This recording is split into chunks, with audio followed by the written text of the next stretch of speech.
السلام علیکم welcome back. ہم صورت حدید کا مطالعہ کر رہے تھے اور صورت حدید کی آیت نمبر بیسیکلی 27 ہے، لیکن اس کے سیاق و سباق کی آیات کو بھی ہم لوگ سمجھنے کی کوشش کر رہے تھے کہ آیا کہ کیا یہ بدعت کی اجازت نامہ ہے. اور ہم جن الفاظ کا جائزہ لے رہے تھے وہ یہ تھا کہ حضرت ان کے بعد پھر ہم نے ان کے بعد پھر بھی ہم اپنے رسولوں کو پے در پے بھیجتے رہے. ان کے بعد عیسیٰ ابن مریم کو بھیجا اور انہیں انجیل عطا فرمائی اور ان کے ماننے والوں کے دلوں میں شفقت اور رحم پیدا کر دیا. ہاں، رہبانیت تو ان لوگوں نے از خود ایجاد کر لی تھی. سب سے پہلے یہ ہے، از خود ایجاد کر لی تھی. اس کا مطلب وہ سب سے پہلے مسائل سمجھے گا کہ یہ ہوا کیا تھا. ان دوروں میں جیسے ہمارے اسلام میں بہت سی بدعات آ گئیں اور پھر لوگ ان کو ڈیفینس کرتے ہیں، کوئی ریٹیلیٹ کرتے ہیں. تب بھی ایسا ہی ہوا اور اس کی ایکسٹریم شکل عیسیٰ علیہ السلام کو خدا بنا لیا یا خدا کا بیٹا بنا لیا. لیکن اس سے پہلے بہت سی اور بھی بدعات کی. ان میں سے ایک یہ تھی، وہ اصل میں تو بدعت نہیں تھی، وہ بہت اچھا کام تھا. اس کا ذکر ہمیں سورۃ کہف میں ملتا ہے. جو غار والے لوگ تھے، ایسے لوگ کچھ ایسے بادشاہ آ گئے. انہوں نے جیسے امام احمد بن حنبل کو مامون رشید نے وہ کہا تھا کہ قرآن مخلوق ہے اور ان کے اوپر ظلم کیا کرتے تھے. اور وہ کہتے تھے آتونی من شیء، کہ مجھے کوئی قرآن اور سنت سے کوئی چیز اس کی دلیل بتا دو. لیکن ان کو بہت کوڑے مارا کرتے تھے، منواتے تھے. اسی طرح عیسیٰ علیہ السلام کے بعد انجیل جب ان کو شریعت مل گئی، جو ان کے خالصتاً اچھے لوگ مسلمان جو ان کے اوپر جم کے وہ کام کرتے تھے شریعت کے اوپر، ان بادشاہوں نے ان کے اوپر چینجنگ کی اور ان کو کنونس کرنے کی کوشش کی. لیکن ان لوگوں نے غاروں میں، جنگلوں میں، صحراؤں میں بھاگ گئے اپنا دین بچانے کے لیے، کیونکہ ان کو مار دیا جاتا تھا، قتل و غارت کر دی جاتی تھی اور زندہ جلا دیا جاتا تھا. تب وہ لوگ چلے گئے. بعد میں جب اور یہی آپ کو اندازہ بھی ہوگا سورۃ کہف میں وہ غار والوں کا جو آپ واقعہ پڑھیں گے تو یہی کشمکش تھی. بہرحال بعد میں جب حالات تھوڑے بہتر ہوئے تو لوگوں نے یہ سمجھا کہ یہ ہمارے دین کا حصہ ہے کہ رہبانیت اصل میں رحق کا جو لفظ ہے اور رہب کا جو لفظ ہے اس کا مطلب یہ ہے کہ خوف. اور انہوں نے یہ سمجھا کہ یہ رہبانیت آئسولیٹ کر لینا اپنے آپ کو، بالکل جیسے ہمارے بالکل ایسے اپنے آپ کو کسی گرجے میں کسی دور جگہ پہ بالکل آئسولیٹ کر کے علیحدہ بالکل رکھ کے انہوں نے سمجھا کہ یہ دین کا حصہ ہے. یہ تھی اصل میں مسکنسیپشن. یہ وقت کی ضرورت تھی. تب تو یہ بہت اچھی بات تھی، اپنا دین بچانے کے لیے لوگ چلے گئے. اور آخری زمانے میں بھی یہی ہوگا. لوگ اللہ کے نبی کی وہ حدیثیں ہیں قیامت کے آثار القیامہ کے بارے میں جو احادیث ہیں کہ ایسا وقت آئے گا کہ لوگ اپنا ایمان بچانے کے لیے پہاڑوں پہ چلے جائیں گے. تو بہرحال ان لوگوں نے جب ان سرکمسٹینسز میں رہ کے ان کی یہ بہت اچھی بات تھی. لیکن بعد کے لوگوں کی امن میں آنے کے بعد میں انہوں نے یہ سمجھا کہ یہی ایک دین ہے. انہوں نے یہ بدعت شروع کر دی. وَرَحْبَانِيَةً نَبْتَدَعُوهَا مَا كَتَبْنَا، اللہ تعالیٰ خود ہی بتا رہے ہیں مَا كَتَبْنَا، ہم لوگوں نے، اللہ نے شریعت نہیں لکھی تھی، اس کے بارے میں نہیں کہا تھا. علیہم، ان کے اوپر یہ تنگی نہیں ڈالی تھی.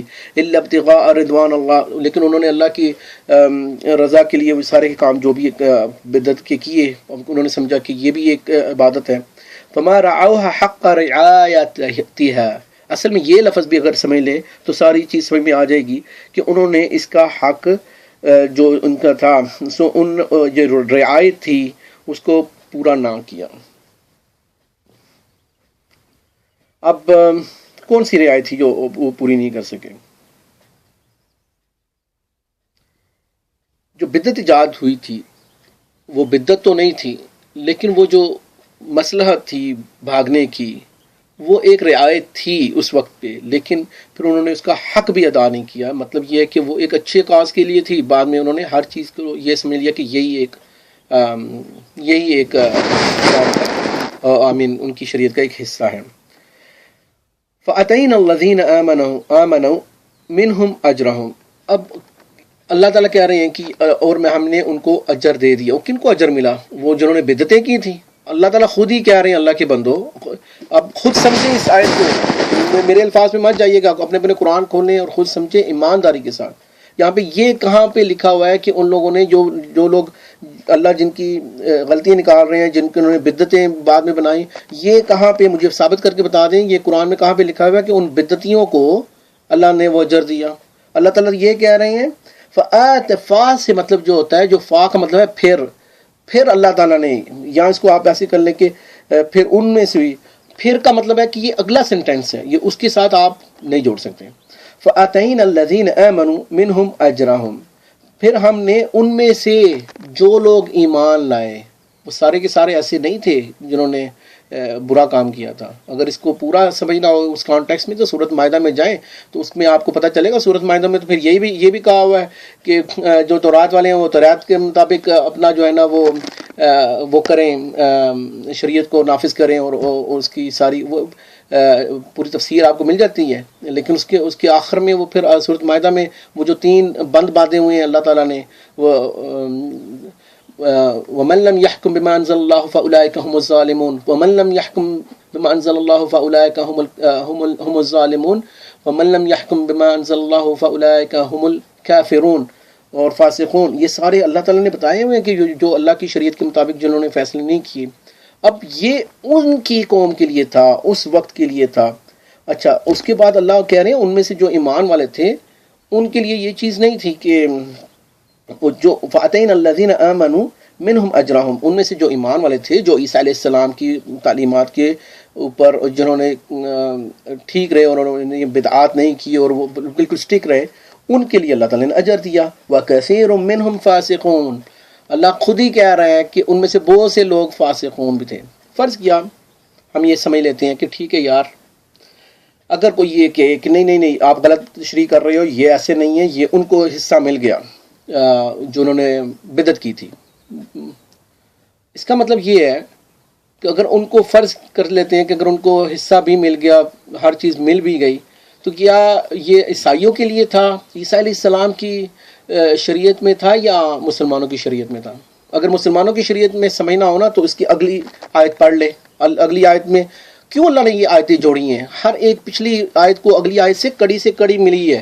ایک بہت بڑی سائنس ہے, سائنس آف دی قرآن, جو پڑھائی جاتی ہے کہ ہر سورت کے اختتام میں اگلی سورت کا کوئی نہ کوئی حصہ کنیکٹڈ ہے. ہر پچھلی آیت کا اگلی آیت میں کنیکشن موجود ہے, لیکن ہمیں ڈھونڈنا پڑتا ہے. اگلی اس میں پتہ چل جائے گا کہ مسلمانوں کے لیے کیا ہے. یا ایھا الذین آمنوا اتقوا اللہ وآمنوا برسولہ یؤتکم کفلین من رحمتہ ویجعل لکم نورا تمشون بہ ویغفر لکم واللہ غفور رحیم.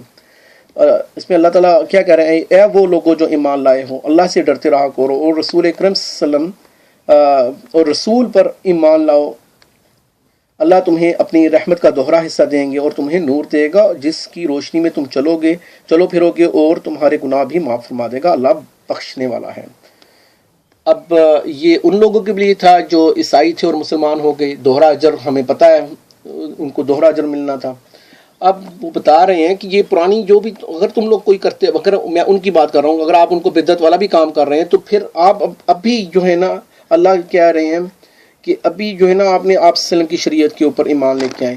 پھر اب یہ دونوں آیتوں کو اگر آپ پڑھتے ہیں تو ساری حدیثیں صحیح ہو جاتی ہیں کہ بدعت نہ کرو.